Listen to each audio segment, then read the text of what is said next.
હું Pushpa Goswami test of ગુજરાતમાં તમારું સ્વાગત કરું છું। આજે આપણે બનાવશું ધાણીના લાડુ, જુવારની ધાણીના લાડુ। તો તે કેવી રીતે બનાવવાના તે આપણે જોઈ લઈશું અને કેટલી સામગ્રી જોશે। હોળી ગઈ ને તો ધાણી આપણે થોડીક વધી હોય તો કોઈ ખાય નહીં, એમનેમ જ પડી રહીએ, તો તેની આપણે એક નવીન વસ્તુ બનાવશું, લાડુ બનાવશું। તો તેના લાડુ બનાવવા માટે મારે એક આ બાઉલ એક વધેલી હતી ધાણી, તો વઘારીએ તો ખાય ને કાં આવી રીતે કંઈ બીજી વસ્તુ બનાવીએ તો ખાય, તો હું લાડુ બનાવી દઈએ। તો આ એક વાટકો ધાણી છે ને અડધો બાઉલ મેં ગોળ લીધો છે, આ ઢીલો ગોળ આવે ને એ લેવાનો અડધો બાઉલ, ને આપણે 2 થી 3 ચમચી ઘી જોઈશે, 2 ચમચી આપણે ઘી લઈશું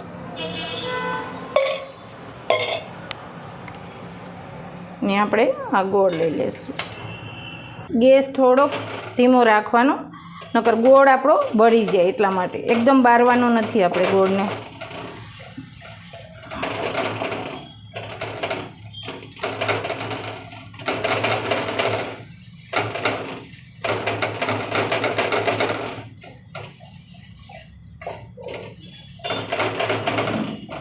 પુડલા જેવું થાય ને એટલો જ ગોળ આપણે કરવાનો છે।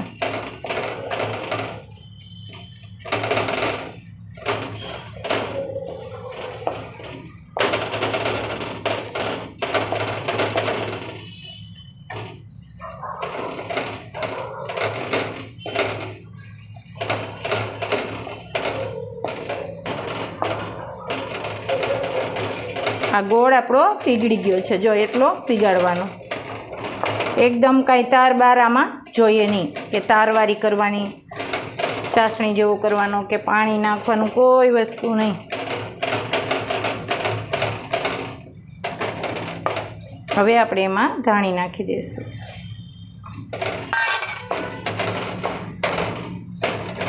ગોળમાં બધી મિક્સ કરી લેવાની ને ગેસને બંધ કરી દેવાનો।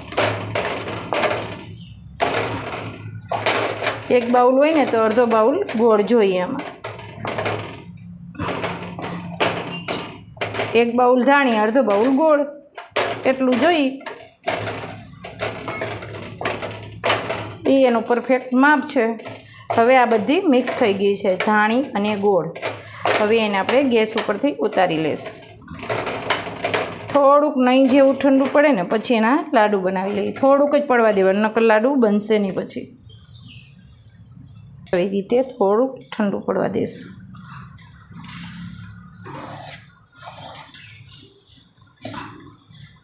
ગોળમાં જાય ને એટલે ધાણી પણ કડક મસ્ત થઈ જાય।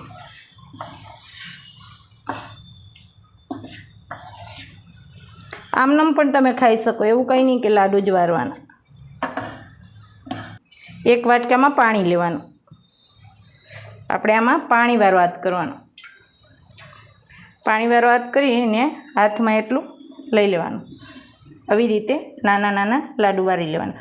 જ્યાં ગરમ છે, મને ગરમ જ લાગે એટલું ગરમ હોય ત્યાં જ વારવાના, નકર પછી લાડવું નહીં વરે, તમારે આવી જ રીતના ખાવું પડશે। અત્યારે મસ્ત લાડુ વરી જશે,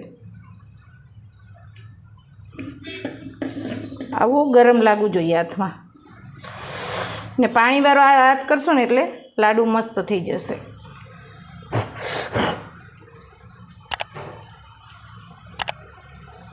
આવી રીતે બધા લાડુ આપણે બનાવી લઈએ નાના નાના। તૈયાર છે આપણા ગોળ ધાણીના લાડુ। જો ગોળ ધાણીના લાડુ તમને સારા લાગે તો લાઈક કરજો, શેર કરજો અને સબસ્ક્રાઈબ કરતા રહેજો, બેલ આઇકન દબાવીને રાખજો।